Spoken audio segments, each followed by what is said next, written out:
Hey everybody, it's Bob Iaccino, and I actually waited a little bit of time to do this video.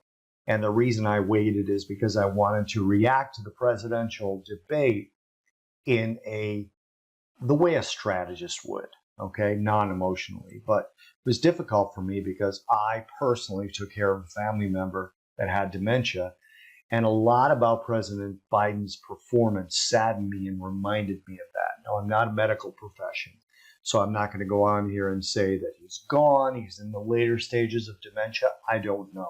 All I know is the way he acted, it reminded me of that. That's all I can say with any sort of certainty. Also, a lot of analysts on the left specifically said that President Trump lied like crazy. Again, I'm not a fact checker, I'm a strategist. So what happened in that debate?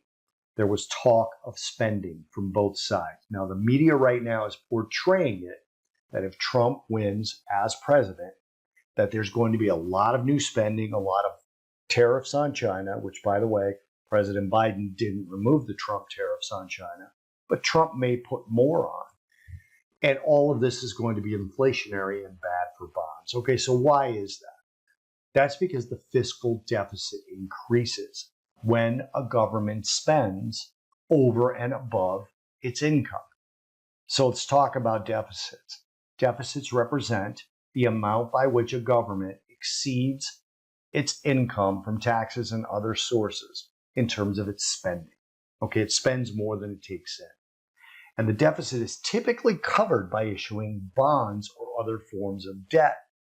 And if there's not a lot of buyers for those bonds, that means longer term interest rates go up. But instead of allowing that to happen, oftentimes the Fed buys these bonds at lower interest rates with what?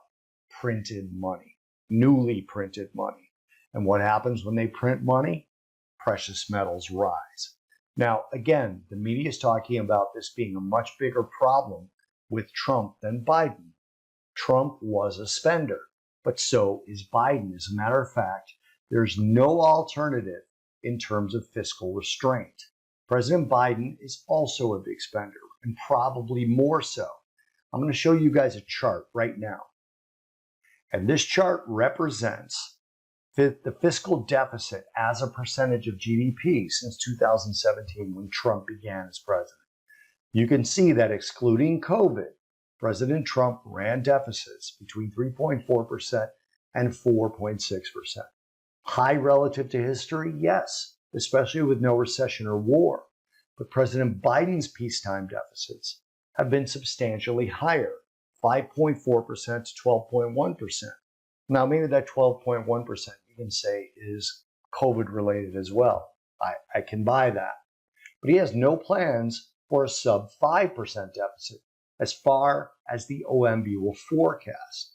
So he's probably worse for the deficit and then subsequently worse for bond issuance than Trump, which means more money printing by the Fed to keep interest rates low and at a manageable level for the US government to repay its debt. All of this means more dollars, and more dollars means a medium-term and long-term tailwind for precious metals. Now, I prefer gold, but silver's not going to be excluded from this party. Okay, maybe some of the industrial metals will be excluded, like copper. Talking about the pure industrial metals, copper, aluminum, nickel, and silver does have an industrial component to it. But you have to keep in mind that if we get a sort of stagflation, okay, that's going to be good for precious metals as well. So this to me, again, looks like a long-term bull cycle for precious metals. That's the strategist in me talking and no one else.